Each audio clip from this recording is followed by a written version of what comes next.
Compétences. Je sais faire une introduction.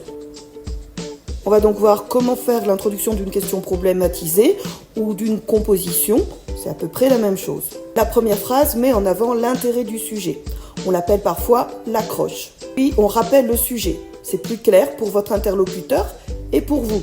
En histoire, on explique les dates, on définit la région d'étude. En géographie, on définit la région étudiée, à quelle échelle on s'intéresse. On réfléchit en quelques phrases à ce qui est intéressant dans ce sujet. On se pose des questions. C'est comme ça que l'on problématise. La problématique, c'est donc souvent une phrase qui résume cette réflexion, parfois sous forme de questions. Par exemple ici, comment le programme de Wilson influence-t-il les tentatives de reconstruction d'un équilibre international dans l'Europe des années 20 ? Vous remarquerez qu'il faut que cette question contienne quand même déjà des idées. Si c'est simplement que fait Wilson, c'est pas une problématique. Enfin, on annonce le plan.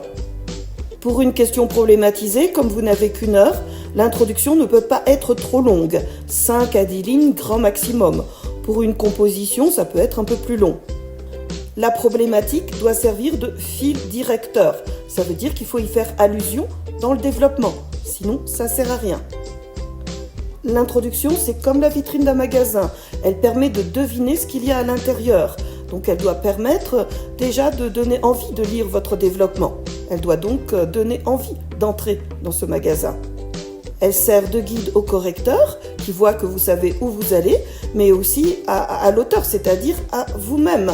Et elle doit montrer ce qui est vraiment important. À toi de jouer.